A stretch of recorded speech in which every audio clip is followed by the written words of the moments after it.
welcome to the first podcast of Season 2 of Proactive Parenting.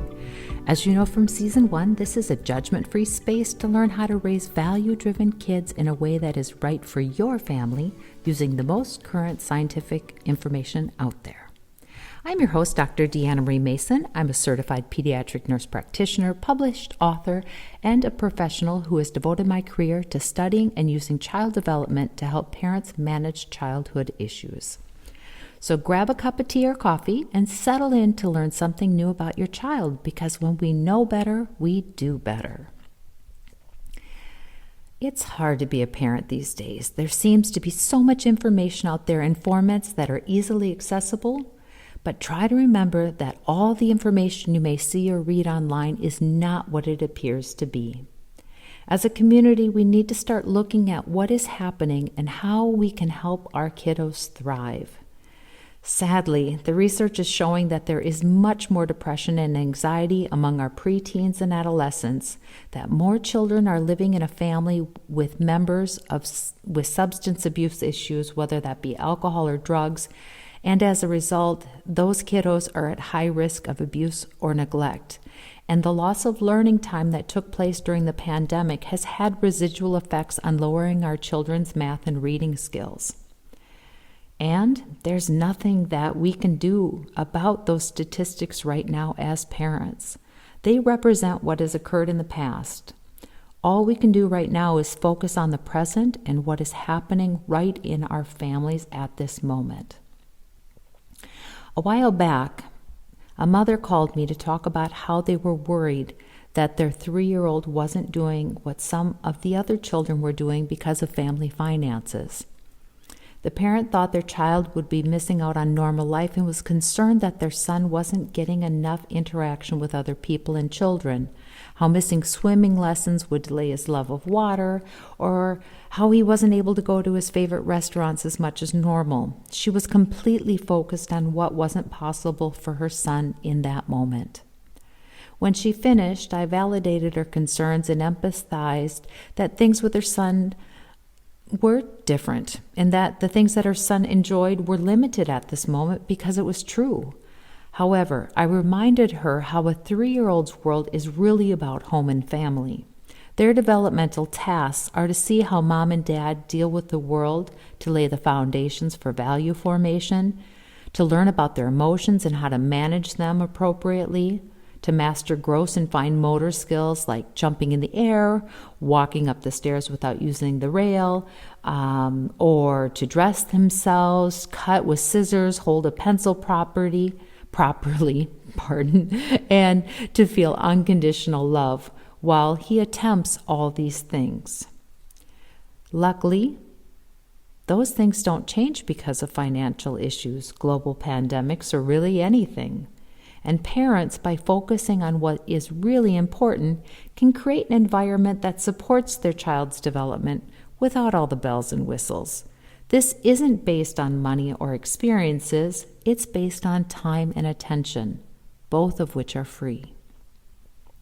While this anecdote is related to a 3-year-old boy, the takeaway is that when we focus on the true needs of our children, we can avoid falling into feelings of guilt, failure, or overwhelming stress because we know we are doing our best to meet their actual needs, not what society is selling us to be a good parent. Being self-compassionate is a big part of being a parent who raises happy and healthy children. Being kind to ourselves, knowing that other parents are dealing with the same issues, and taking a mindful moment to recognize what is happening lets us make better decisions. Let me explain how this happens. When we're kind to ourselves as parents, by saying no to one more play date because we are just too tired, or speaking kind self-talk when our child has a complete tantrum out of the blue, we are modeling to our children what is healthy. It isn't our fault that our child was invited to 3 birthday parties in one weekend, but we can choose to have them attend only one because we're tired from a long week of work. Similarly, when our child is mouthy to us in public or has a tantrum in the grocery store, we can take a deep breath and realize that they are expressing strong, difficult emotions in a non-respectful way, but it doesn't have anything to do with us personally as a parent. It's just showing us that we need to help them learn better ways to manage their emotions. This leads us to understanding that we are not alone in these trying moments. Most parents work through the same issues with their children with more or less success. These are common situations to raising good human beings. There are lots of failures and setbacks before our little ones, and our not so little ones, can master a skill or can manage emotions in a healthy way. When we see our situations within a larger collective of being a parent rather than just us alone with a crying child, then we can give ourselves a bit of compassion and know that we are not alone. It's just another step in the process and shows us where we need to assist our child. Finally, taking a moment or a deep breath in these situations can take us out of the immediacy of the experience and let us look at the situation from a different perspective. Is our tween being sassy because school was tough today? Is our kiddo having a meltdown because we tried to fit in one more errand in the schedule and push back nap time? It gives us a chance to ask, what else is happening here? And realize that our child is not out to ruin our day. They're just working through their own issues in the developmental way that is available to them in that moment. Altogether, we can become a more compassionate parent by being more compassionate to ourselves as parents.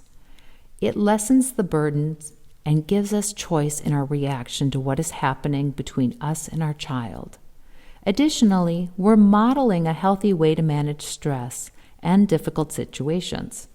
It's literally a win for everyone. If we start to be more kind and compassionate to ourselves in our work of being parents, just think how that would create change on those statistics I mentioned earlier. Would we be more available to our tweens and teens to listen to their issues, be more attuned to what's going on, help them seek the assistance they need from healthcare providers or therapists? Would parental substance abuse decrease as we find healthier ways to manage our own stress and fears? Would we seek the help that we need as parents to avoid passing on traumatic history of alcoholism, drug abuse, and neglect onto our children? Would we be able to start addressing the multiple facets needed to recuperate losses in educational time by supporting schools and teachers and helping more intentionally with homework, making time for more reading of stories, or playing math flashcard games with our kiddos? Would we feel empowered and open to making changes in our own life to help where we could? I think that we would if we felt our choices mattered and we wouldn't be judged for them. Being self-compassionate as a parent is always important. But I think it's even more important since the pandemic. Our suffering was real, and we need to acknowledge that and hold space for that. And once that has happened, we need to figure out how to move forward by living in the present completely. Being kind to ourselves, remembering that we're not alone, and trying to be mindful in stressful moments will give us the strength and ability to be the kind of parents we want to be for our children. There are only benefits to self-kindness in the family unit. I invite you to try some of these ideas in your family today. See if they can change how you feel about your ability as a parent. I think you'll be surprised at how positive you feel. I'll wrap things up here, but as always, I welcome your comments and questions about the episode. Please don't hesitate to contact me at deanna@proactiveparenting.com. And if you want to find out more about who I am and what I do, please take a look at my webpage, proactiveparenting.com. You can also go to my Facebook and Instagram to connect with other parents just like you. Find me by searching for my name, Deanna Marie Mason. Finally, if you'd like to purchase any of my books or online courses, such as Newborn Care or Breastfeeding Bootcamp, or audio courses, you can find all these resources on my webpage. And again, that's proactiveparenting.com. Thanks so much for listening. I hope you found this episode useful and interesting. If you did, please leave a comment and tell a friend so they can become a proactive parent too. Well, that's all from me for right now. This is Dr. Deanna Marie Mason signing off. I look forward to connecting with you again soon. But until then, take care and be well. Bye.